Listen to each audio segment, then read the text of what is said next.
Giant masters. One of the great masters who didn't speak very much English used to sometimes start and end his talks. He'd shake his finger, he'd say, "Live life with great respect." Eventually, you will catch on what that means. Who's not living life with great respect? Everybody. They're living life as though it's meant for them, which is the silliest concept I've ever heard of. You are one of 8.3 billion people living on Earth right now. If every one of you think that life is for you, we're in trouble. Because there's one reality that's unfolding in front of all of us. And it has a history, and it just is what it is, because of everything that made it be the way it is. Why does it rain? But I don't want it to rain. Too bad. That's what should be said to someone who says, I don't want it to rain. Well, then you won't have corn at Publix. You won't have food. You won't have anything. Yeah, but it's my birthday. I don't care. That is what it means to live life without respect.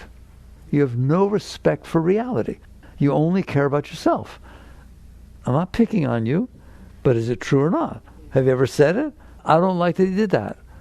I don't like that it's raining. I don't like that there's a pothole. I don't like how the driver in front of me is driving. I don't like that it's so hot. You've never said such a thing, right? That's what it means to live life with no respect. You're only respecting yourself. You just think, I'm the center of the universe. It's supposed to be the temperature I want when I want it to be. And it's supposed to rain when I want it to rain and not when I don't want it to rain. And people are supposed to say to me what I want them to say to me and never say to me what I don't want them to say to me. And everything's supposed to happen the way I want it to be. That pays no respect to this thing called reality. There's a thing called reality. What does that mean? In the new book, Living Untethered, I define reality. But defining reality, that would take a whole book by itself. No, it takes one sentence. Reality is that which already happened. How's that? You ain't changing it. It did happen. No, yes. But I didn't want it to. Too bad. You want to talk honest? It is what happened. Now you can try to study why it happened. You're welcome to do that. Okay? You can try and work with it so it doesn't happen again. You're welcome to do that. But you're never going to make it not have happened. Never are you going to make it not have happened. Do you understand that? Okay? That's what it means to respect reality. Is you start from the position of, oh, look, it happened. I don't care if it happened 20 years ago, what mommy did, what daddy did, they took your blanket away too soon. I don't care. It's what happened. And you're never going to change it.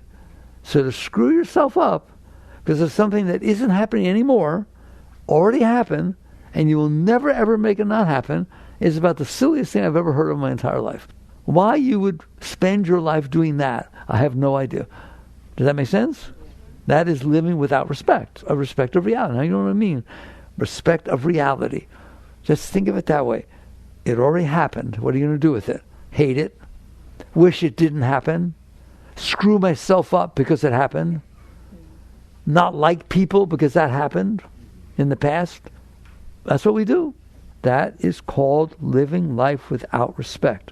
The only thing you're respecting is that which is not worthy of respect, which is your stupid mind that has its own opinions and concepts and views and hopes and dreams. It just makes them up. You're going to respect that which you made up with your mind. I'm a Martian. How do you know? I think I am. You can think anything you want, can't you? You can think anything you want. Your mind can think anything you want. At any moment, your mind can think anything you want. That's just made up stuff. Then there's this thing called reality.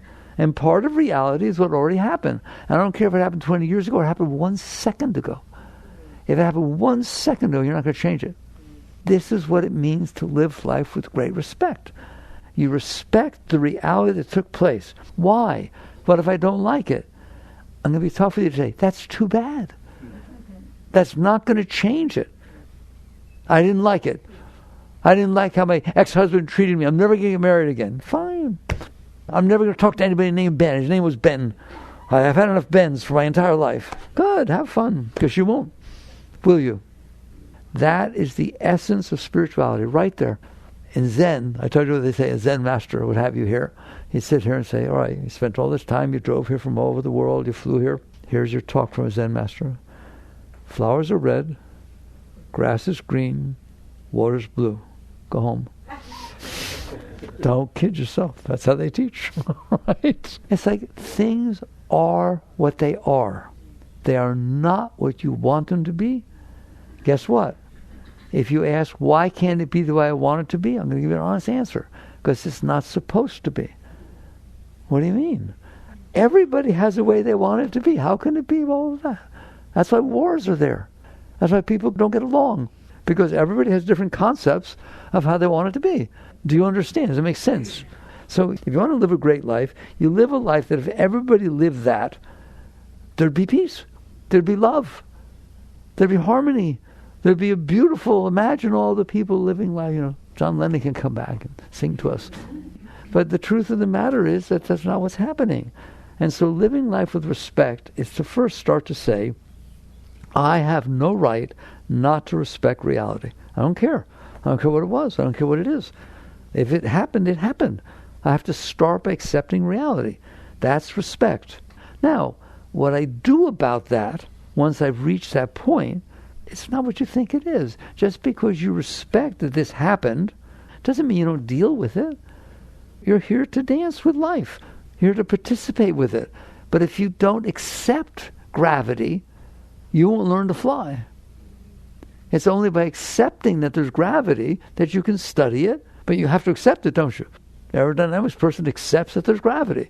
Well, do you accept that there are people who don't agree with you? Do you accept that the things that happened in the past that don't look like much fun? Because you better. Because the alternative to living life with respect is to only respect yourself and your opinions, and therefore you become a problem, not a solution. If all you care about is what you believe, we're all in trouble. We're all in trouble, period, including your spouse and including your children, because they're supposed to be the way you want them to be. This thing about respecting your thoughts and your concepts and your views and your opinions and your preference and your hopes and your dreams, that's a non-starter to a spiritual person. Why? Because I made those things up. They don't have a foundation in reality. So let's get straight. Where do your concepts, your views, your hopes, your dreams, your likes, your dislikes, your preferences, where do they come from?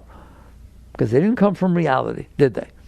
Psychology says man is the sum of his learned experiences. Yoga would say, he'd agree with that, Yoga would agree with that, but you are the consciousness that's aware that your psyche is the sum of your learned experiences. Can I repeat that? You do know you have preferences, don't you? How do you know you have preferences? Because I'm in here and I notice them. Just like I notice a clock, I notice a person. I notice that there's talk in there and feelings in there, yes or no, that say I like this and I don't like that. How do you know it did that? Because I'm a conscious being. That's the difference between psychology and spirituality. True spirituality accepts psychology totally. That's what I'm looking at. I'm looking at a psyche. And they study where it came from. And they study how it's going to behave or misbehave. That's wonderful. Who's looking? Has your heart ever hurt? Anybody ever have a heart that hurt? How do you know? See, what psychology wants to say is, what do we do about it? Why is it happening? How do you cope with it? Now, spirituality does not want to say that. True spirituality wants to say, how do you know your heart hurts? Have you ever had trouble with your mind? Have you had a bad mind day? Like a bad hair day? Okay? And you say it to people. You say, oh my God, my mind's driving me crazy. Listen to me. My possessive pronoun, my mind is driving me crazy. All you care about is the mind. I care about the my. Whose mind? Who is in there noticing that the mind is misbehaving? Who is in there noticing that the heart is hurting? Or that the heart just inappropriately opened and feels love for the tennis pro or something like that? How do you know that happened? Because you're a conscious being. That's the essence of all spirituality. Who are you? What is self-realization? So you have respect for the fact that you're in there. Are you in there? Anybody not in there? Raise your hand. No, you're obviously in there. You heard me. Okay? So you're in there and you're noticing what's going on in there. The problem is you give 100% of your respect to what's going on in there. Well, everybody's got something going on in there. Do you respect what they have going on in there? Of course not, unless they agree with me. If they agree with me, I respect them a lot. He's right. You hear what he said? It's what I always say. She's wrong. Are you kidding me? That's totally wrong. I would never say that. Therefore, it's wrong. That's called ego. It's called the fact that you have going on inside of you something that you notice. You're obviously noticing it. You wouldn't know what happened, but you're getting sucked into it. So you're not... Witness consciousness is, I notice that I notice, and that's the end of it. Non-witness consciousness is, I didn't even notice that I noticed it, and now I'm acting it. Which is where everybody is. Whatever it says, I'm doing.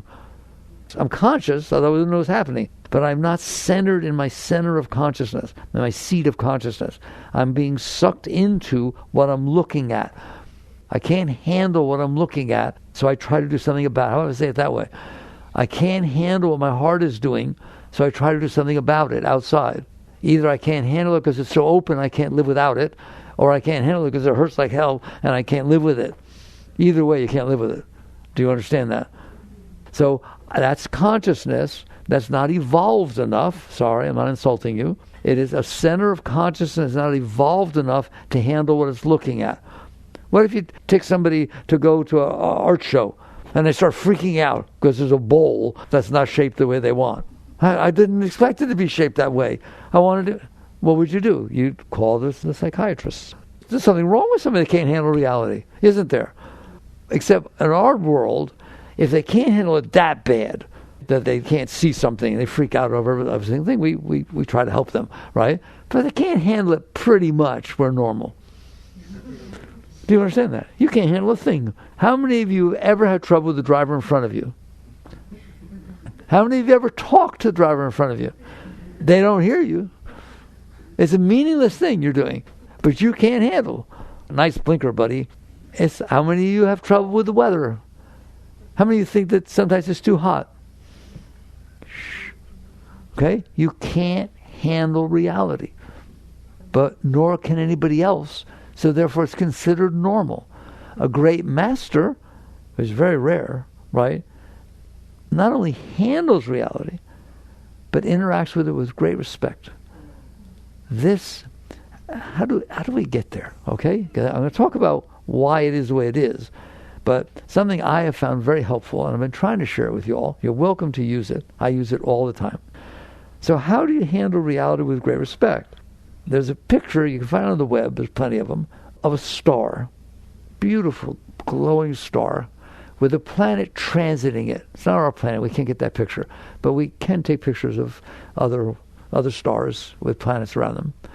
The star is like this big, and the planet is a dot going across this star. You're on that dot. The proportion of the star and the Earth is about the same as ours. And I'm telling you, it's just a tiny little dot over this star. You're on that dot. Therefore, every single thing that's going on that dot is pretty amazing. That's what it means to live life with great respect. You don't take anything for granted. Like, what's it like on Mars? You want to go to Mars? Sounds like fun. No, it's not fun. There's nothing there but red sand. If we go to another planet, you fall right through. It's not even solid. You want to go visit Jupiter? No, you don't. It's gas. There's nothing that we have seen going on anywhere else. And you're on this tiny little dot. And when you look around, I can't even list all the things there are. There are so many of them. Every single moment of your life, you're seeing colors and shapes and sounds, and right or wrong. Why don't you have respect that you ended up on this phenomenal planet that you didn't make? You didn't make any of it. Somebody sent me a picture the other day. A dear friend of mine, she's pregnant, sent me a sonogram picture. I don't know, the baby's a couple months old, something like that. And there's this baby in there. Where'd it come from? Seriously. Where'd it come from? There wasn't a baby in there before. Now there's a baby in there. What did she do to have a baby grown in there? How about the answer is nothing? Nothing. Well, how did it get there? How about some respect? It made itself. How does something make itself? There's cells. It started out as one cell, microscopic. It's not microscopic now, there's a baby in there. How did it go from a microscopic cell to that baby in there? Because mommy didn't do squat. nor did Daddy, nor did the doctor, nor did anybody. It did it by itself. How? It decided by itself, a cell, to divide. How did it divide? What's going on there? Well, there's these DNA molecules, strands, that are laced into each other. They separate themselves. You've seen it in science. They separate themselves, and they have molecules on them called genes. And those molecules know how to make a baby. What did you say? How can a molecule know how to make a baby? Well, they're genes. What are the genes made out of? Atoms. Atoms that got put together to make that type of gene and that type of gene. Well, how would an atom know how to make a baby? You hear me? That's what it means to live life with respect. You stop doing your stupid mind thing. Oh, it's my baby. It is not. You didn't make it. It's a miracle. It's the most unbelievable thing I could just talk all day about the fact that how that happened. And I don't have to stop, by the way, for those who are into science. I don't have to stop with the fact that those genes that are on this DNA molecule, which split itself, therefore doubled its genes, and that's how it kept doing it and doing it and doing it and made a baby. Well, where the atoms come from? We now know there are no atoms. There are no electrons, neutrons, or protons that make up atoms. No, they're not there. They're subatomic particles, they call them. You get into quantum physics. Well, what are they? Quarks, leptons, bosons. And then they look further down, and now they absolutely know. They're not there. There's no such thing as an electron. There's not a particle called an electron. There's a field, a quantum field that makes waves, and there's a probability that where one of the waves is, it might generate a force, which if you look at it looks like an electron, but it's really just energy. It's not even there. Do you understand that? And that's how a baby got made. You have a mind, use it properly. Instead of thinking about what you want and what you don't want and what should happen or shouldn't happen, and what you like, what you don't like. That's called the personal mind. What we just talked about is the intellectual mind, the abstract mind, the impersonal mind. You have a very great one. Everyone of you understood a little bit of what I just talked about. Like literally, quantum physics says it's not there. It's not there. Waves and particles, that's the duality they talk about. That which is a wave of energy appears to be a particle, but it's not. It's just a force field that when we look at it, acts like a particle. So there are no electrons, neutrons, or protons. And therefore, how in the world is that DNA molecule splitting and making babies? It just should blow your mind. That's what it means to live life with respect. You understand the reality of what's going on, and it has nothing to do with you, does it? By the way, that's where you came from, where your body came from. And by the way, that baby wasn't cooked yet. It was just kind of, you could see it, shaped, right? Someday it's going to come out, and it's going to be about this big. What are you now? You're bigger than that. How did you get bigger than that? What did you do? Nothing. It kept happening. It kept splitting apart, and the DNA kept making bigger livers and bigger this and bigger that. And, oh my God. That's what it means to live life with great respect. And do you see you're not doing it? And that's why we talk like this. And what happens if you live like that? You live a life of ecstasy.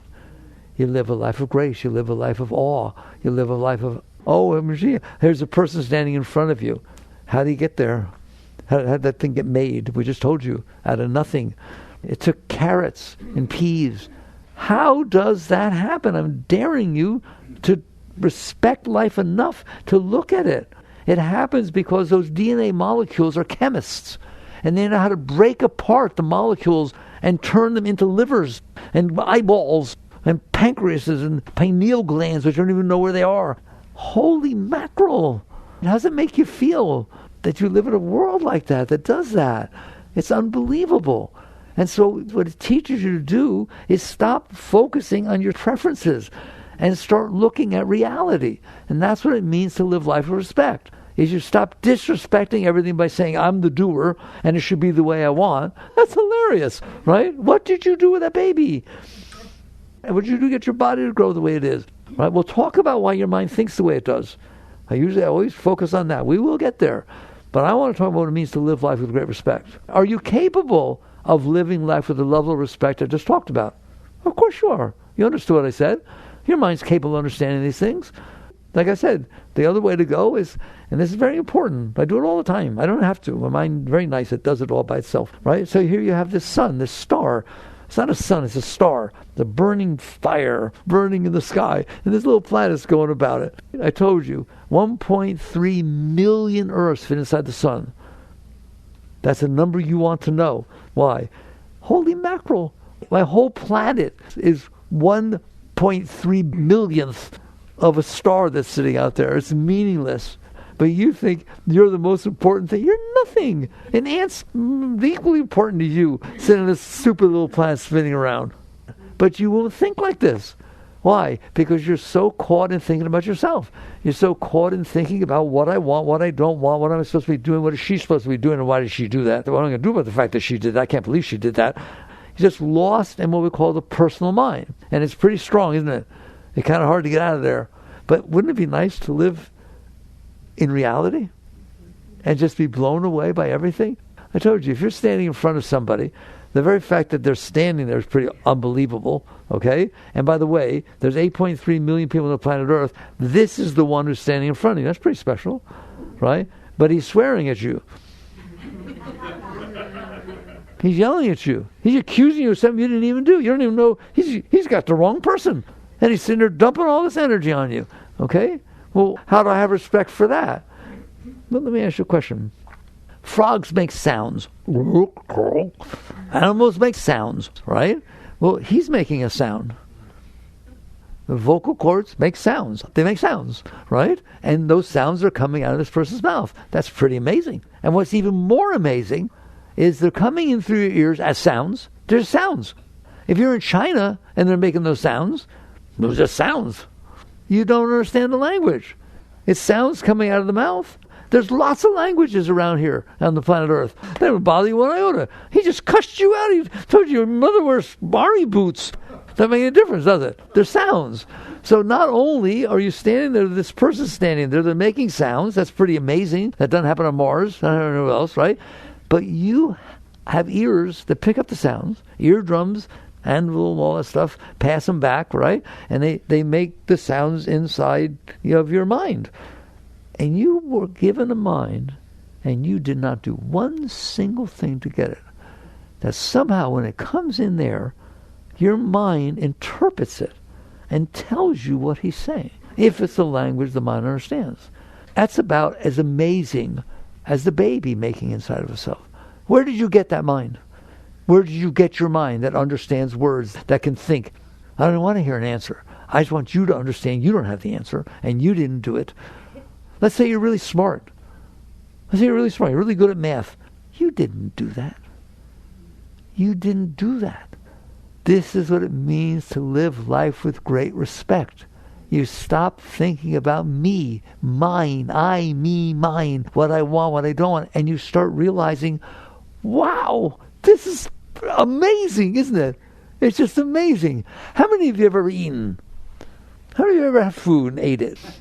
Okay? Well, let me tell you a secret. When you take that food and you chew it real good, by the way, you chew it and you swallow it, you don't have the slightest idea what happens to that food from that moment forward. And if all you did was eat it, you're dead. Something has to happen. There has to be something in there that got made by the DNA, by the way, that breaks it down, all the way down, puts it in the bloodstream to feed the cell.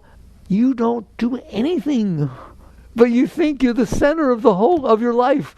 If that stopped happening, you're dead. You're not here. And by the way, when it feeds those cells, which cells? The ones that make up your body. They make up the liver. They feed every one of those things. Wow, those are cells? They're living cells. They need to be fed. And they excrete, and they multiply. They do all kinds of things. You're not doing any of it. How many of them are there? The estimate is 25 trillion. You have 25 trillion cells that make up your body. And not they make up your body, they are your body. That's what your body is, those cells. How often do you think about that? Live life with great respect. Now you understand why the masters teach you that. It's called honoring and respecting what is. It's unbelievable what is. It's truly a miracle. It's a miracle that you have 25 trillion cells inside your body that talk to each other. How about the fact that, we're all upset about cancer and this and that, different things, diseases that take place, right? Do you know that if I took the percentage of time of every individual that's alive, that they're healthy, it's like 99.99%. Not of your individual life, but of the whole, right? How does that happen? There's diseases, there's bacteria, there's viruses. Well, somehow these cells inside your body, without your asking them to or knowing anything about it, they take on the responsibility of trying to keep the body healthy. You have an entire immune system. When was the last time you thanked your immune system? I mean, if you had an employee that was keeping you healthy, cleaning your house all the time for free, you pay them, you say thank you. You don't even pay any respect. Now do you see how little respect we pay for reality? It's pretty amazing, isn't it? It's embarrassing. How about that? When was the last time you said thank you to your liver for secreting or anything? All right? So you get down to the point where you understand, wake up. That's the purpose of a talk like this. Wake up. Pay attention to what's going on all the time, all around you. Keep it in perspective. I started telling you that, right? So you've got this tiny planet transiting a star. What is the sun? You call it the sun. What is the sun? It is one of hundreds of billions of stars in your galaxy. And there are 2 trillion galaxies. How often you think about that? It's called reality. And sometimes I like to get a little deeper.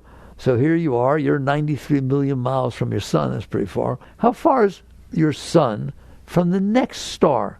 There's hundreds of billions, 200 to 300 billion stars in your galaxy. How far is your sun, your star, from its next closest star, Alpha Centauri, whatever it's called? Well, I think it's 4.5 light years. It means nothing to us. What does that mean, nothing? Okay, I don't know anything about that, right? So I teach you respect. If I hold a photon, a light beam, above the planet Earth, imagine the planet Earth, you've seen pictures of it. If I hold a light beam above the planet Earth and let it go for 1 second, it circumnavigates the globe 7.5 times. Did you hear that? Reality. That's pretty fast, isn't it? 7.5 times in 1 second. Go that speed for 4.5 years and you will get to the next star. That's how big it is and how little you are and how meaningless it is. But all you care about is yourself. That's ego. Anybody see why I'm talking like this? It liberates you. You're free. You're free to be free. You're free to... Wow! Wow! That's the next closest star. That's every single second, for every minute, for every hour, for every day, for every month, for every year, for 4.5 years. I'm going to travel at that speed. I'll get to the next star. Whoa! What about the next galaxy? You know, hundreds of billions of stars in your galaxy. How close is the next galaxy? If there's 2 trillion of them, will you please let your mind even try to imagine the size of this place? Okay? I know your house is too small, but let's...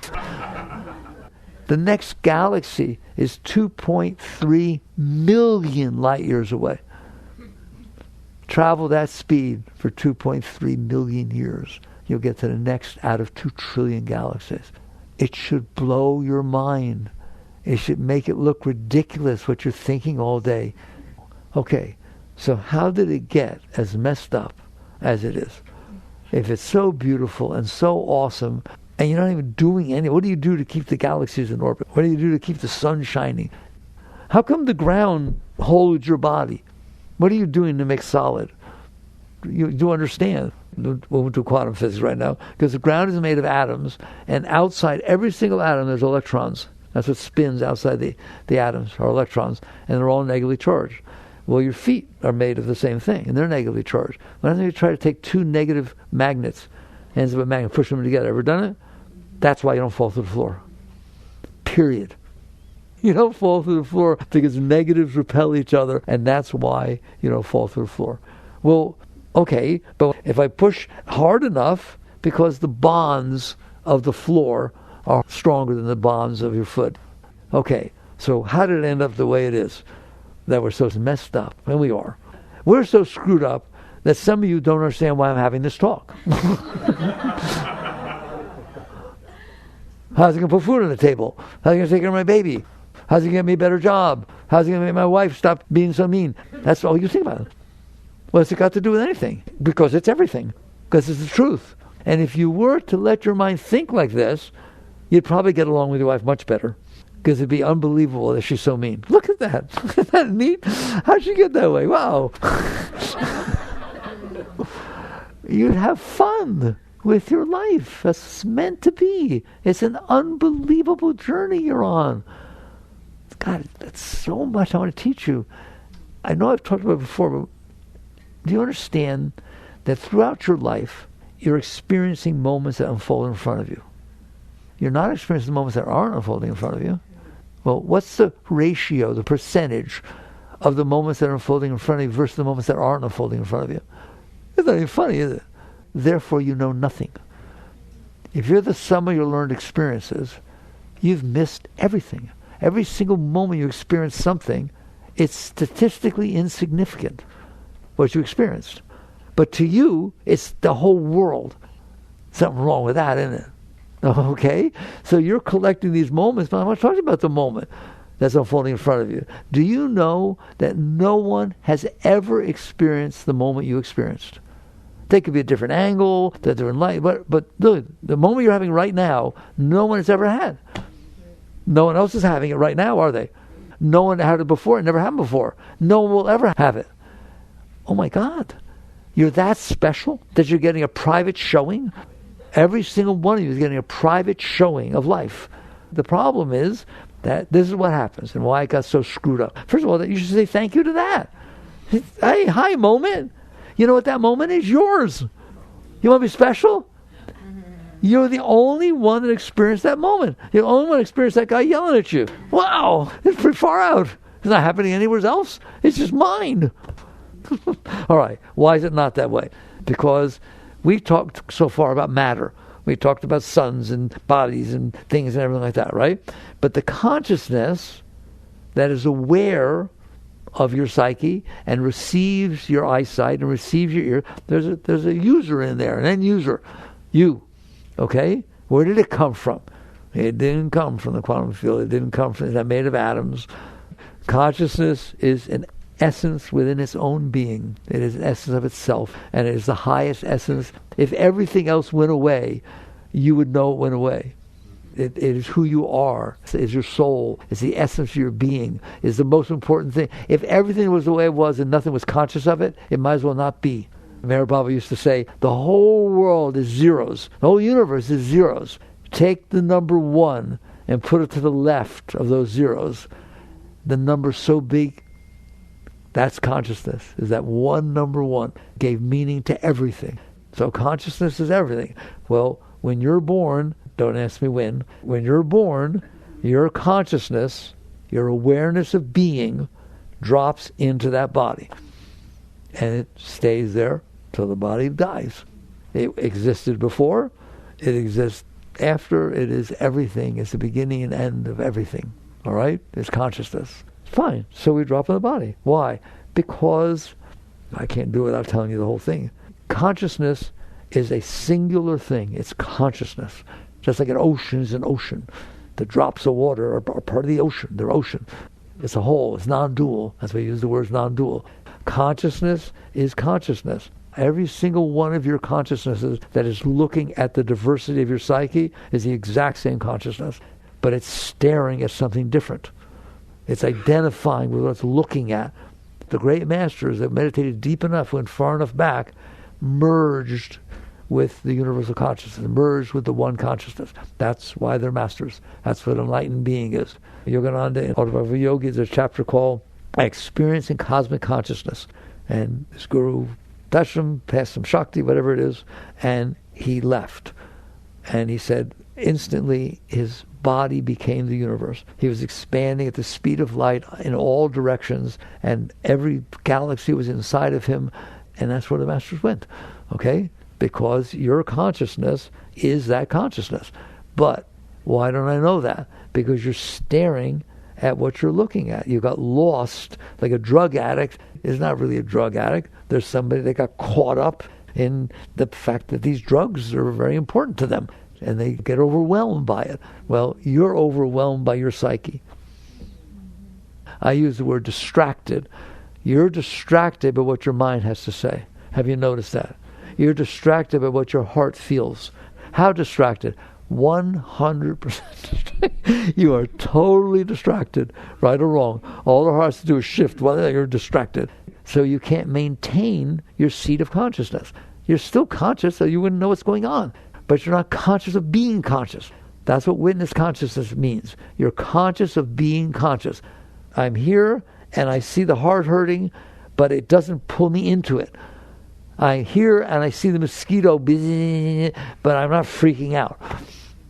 I'm conscious of the fact that the mosquito is bugging me. I'm conscious of the fact that my heart is hurting. I'm conscious of the fact that my mind keeps going back to the same thing that happened years ago that bothered me, and it keeps thinking about it. I'm not lost in it. I'm not complaining about it. I'm not affected by it. I'm just conscious that it's there. I'm conscious that the blanket's there. I'm conscious that the water's there. I'm conscious the stand is there. And I'm conscious that the mind's thoughts are there. That is what witness consciousness is. Krishnamurti called it objective observation. You're still observing, but you're observing objectively. You're not taking it. How about if you didn't take yourself personal? Oh, look, she's feeling jealous. What are you going to do about it? Been there, done that. Anything I do about it makes it worse. So just accept that, yeah, humans have jealousy. You're not a human being. You're watching one, but you're not a human being. And who you are, and that's what the great ones, including Christ and Buddha, taught you, is you are the consciousness that is the whole universe. You're the greatest thing that ever walked the face of the earth. What did Christ say? As I sit by the throne of my Father, it's the seat of consciousness, sit by the throne of my Father, so you shall sit by my throne. That height. And these things which I do, you should do these and even greater things. So that's consciousness. Consciousness drops into the body, and that's a overwhelming experience. Because there's sights and sounds and colors and things and feelings, and basically you get lost. Like, have you ever gotten lost? Let's say driving. You ever gotten lost? You're not lost. You're on the stupid little planet Earth. But you don't think that way. You get your consciousness down. Oh, I'm lost. What am I going to do? I don't know where I am. I don't know which way to go. Should I go left or right? You're not going anywhere. You're just floating through space. Okay? That's the kind of loss that happens. The consciousness gets drawn down into all this stuff. And what it does then is try to protect itself. And that's the truth. It's overwhelmed. It's like somebody had amnesia and comes back and doesn't know who they are or where the family is or anything, where they're from. They just totally don't know anything. That's scary. All right, well, that's what happens unless you're a very highly evolved soul. Okay? Which we'll talk about that in a little while. All right, but normally you drop in and it captures it completely. And you protect yourself. Ever feel like you need to protect yourself? All you're ever doing is protecting yourself. What do you mean? I'm telling you, that's all you're ever doing is protecting yourself. What does it mean? Well, I come in, I'm lost. I don't know anything. So this lady picks me up twice. That's all it takes. We talked about it the other day, animals imprint. Ever heard about that? I study biology. Put a duck next to cows and thinks it's a cow. It's young enough, all right? It's called imprinting. Right? Well, you imprint on everything that you interact with because you're trying to build some solidity, and you're still doing it every day of your life. You're trying to build solidity that you can feel comfortable being in, that you can define yourself. This is my husband, this is my wife, this is my child, this is my house, get out of it, this is my car. You build in your mind a concept based upon experience that you've had. That's why psychology is right. Man's a sum of learned experiences. But boy, if they really understood what they were saying, it's like you're just grabbing experiences, holding them in your mind, and building a you. You want the ultimate example? But I love you. I love you. No, tell me how you want me to be. I'll be any way you want me to be. What does that mean? I'll be anything you want me to be. I made myself up. If you don't like the one I made up, I've been this way since, high school, but I don't have to be like this. How do you want me to be? In other words, you're not okay in there, and you made up your self-concept. You made up an ego. You made up who you think you are based on the experience you had. Do you understand that? You made up who you think you are based on the experience you had. Okay, that's not who you are. You're the one who's in there freaking out, pulling. Somebody asked Yogananda, an enlightened being, what is the ego? We could talk to Freud. I'd rather talk to Yogananda. I like Freud. But what is the ego? He said the masquerading self. The masquerading self that is so deep. In other words, you are the self, the consciousness. You're not comfortable, you're lost, so you pull the mask around yourself and you're presenting it to everybody. You want to be accepted. Except you're just consciousness. What's accepted? You're not even here. You're not in the body. I'm looking at that picture. Do I have to get up to look at the picture? Do I have to go over there to look at the picture? Does the sun have to come down to earth to shine on us and bring heat and light? Your consciousness is sitting in the highest state looking down. It projects its awareness. I project my awareness onto the picture. I'm talking deep to you. Right now, people say, I want to get back to God. No, it's not get back to God. It's stop leaving. Your consciousness is seated in pure consciousness. Just like I'm seated here looking at that picture. But I'm staring at it so much that I lost my sense of where I am or who I am. And now I am what I'm looking at. And then I collect that I was Dorothy in Wizard of Oz in the 5th grade. But if someone comes to you and say, you were not, I was. Whoa, you want to see something go on in there? Ever get defensive? What are you doing? You're protecting what you define. You have to be defensive about what you are. I think you're 2 foot tall and you're green. Feel defensive? No, because I know I'm not 2 foot tall and I know I'm not green. But if I sit there and say, you're not a very nice person, somebody told me, that challenges who you said you were. Okay? So we're just building this ego. That's what we did. We weren't okay. Masquerading self, you built a mask out of the things you stored in your mind. And you've defined yourself. Who are you? I'm the person who likes baseball. What if you never had a baseball? You don't exist. Take away any experience you had, you're still there. You just didn't have that experience. You had a different one. So you built this concept of yourself inside your mind, and that's it.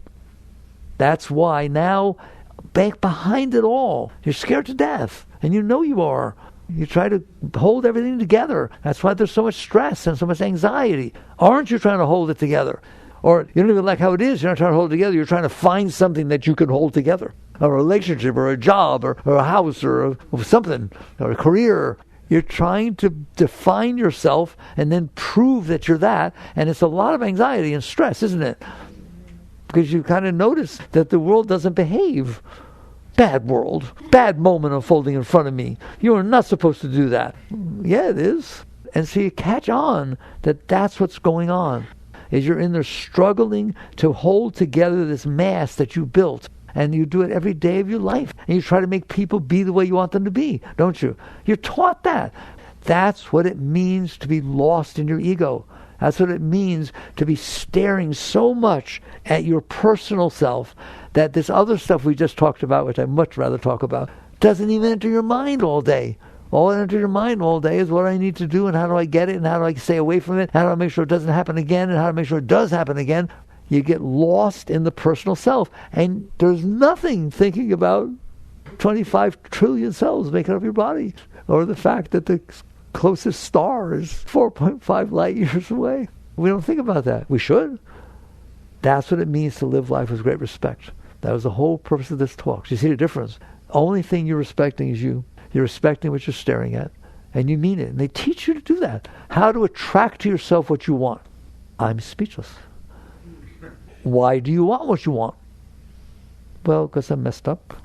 And I can't accept the reality that's all around me, and even though it's unbelievable. And I should just be grateful that I have a body, grateful that the cells divide, grateful that there's a universe, grateful that my mind even thinks at all. I told you, everybody is very, very smart. Everybody. You sit there and compare Einstein to somebody who's not so... But you can just compare your mind to a possum's mind. And you're going to find out how brilliant you are. But what you're doing is not brilliant, what you do with your mind. You just marry it to your personal self. Okay? All right, what is spirituality? Liberate yourself from yourself. Spirituality is not about getting what you want. Getting what you want is so overrated, it's ridiculous. If you got every single thing you wanted all the time, you might as well be dead. You will never change. You will never grow. You will stay right where... Like 5 years ago, did you want what you want now? 20 years ago, did you want what you want now? No, you changed. You changed by the experience that happened. If you got what you wanted, if you got every Barbie and Ken that you wanted when you were little, you're still playing with Barbie and Ken. But other things happen that disturbs you or turns you on, right? So I'm telling you, if you're out there trying to get what you want, you're wasting your life. What you should be doing is looking and saying, why do I want that? Why am I not blown away by the reality that's unfolding in front of me every single minute of every single day, and feeling a sense of total gratitude and ecstasy that I get to live in a world like this, a little dot. If you did with your mind what I talked about in the beginning of this talk, you'd be in ecstasy all the time. You'd wake up in the morning, I'm back, and look, it's still here. Go study quantum physics. You don't have to know the math. Just study quantum physics. It's amazing, it's still there. Einstein said it. He said, reality is an illusion, albeit a very persistent one. That's really deep. It comes out of the quantum field, there's nothing there, but somehow it ends up here and looks the same. But not really, it changes all the time. I can't talk about it, right? But get out of yourself. That's what Christ meant when he said you must die to be reborn. It means you let go of your personal self. And what's left is so beautiful. You're of God. You're not a human being. You're just staring at one. You're welcome to not stare at it and then come back and play. What's life? Well, real quickly. What's life like if I'm liberated? If I don't have all these preferences and concepts and views and opinions and personal stuff? All of a sudden, a moment's unfolding in front of you. You don't need anything from it. You're not afraid of it. You're not desirous of it. You're not bored by it. It's just, wow, look at that. So what do you do with it? You serve it. Serve it based on what? No. When you're free and you are looking out there, maybe you pick up a piece of garbage. Maybe you hold a baby. You just raise whatever's unfolding in front of you to a higher level. Not your higher level. Not your concept of a higher level. It's very natural. Very natural. If somebody's hurt, you help them. You live life with the respect that, oh my God, the fact that I exist is unbelievable. The fact that this exists is unbelievable. Well, how do you deal with people that aren't nice? You understand that they had different experiences than you. And their personalities are some of the learned experiences. It's called compassion. Your life is totally different when you stop living your life and you live life. So you have understanding and compassion. You serve. You don't think you're serving. You don't think you're giving because you don't want anything. If you don't want anything, you don't need anything. You're not giving. You're just serving. And that's how a great being lives. Every moment of your life. I'll close it with, I always teach you, what is the highest life you can live? The highest life you can live. That every moment that passes before you is better off because it did. How would everybody live like that? So I hope you get something from this. I started by saying, live life with great respect. We had a big journey, didn't we? What it means to respect life instead of respecting just yourself. All right? Work on these things. Jagradav.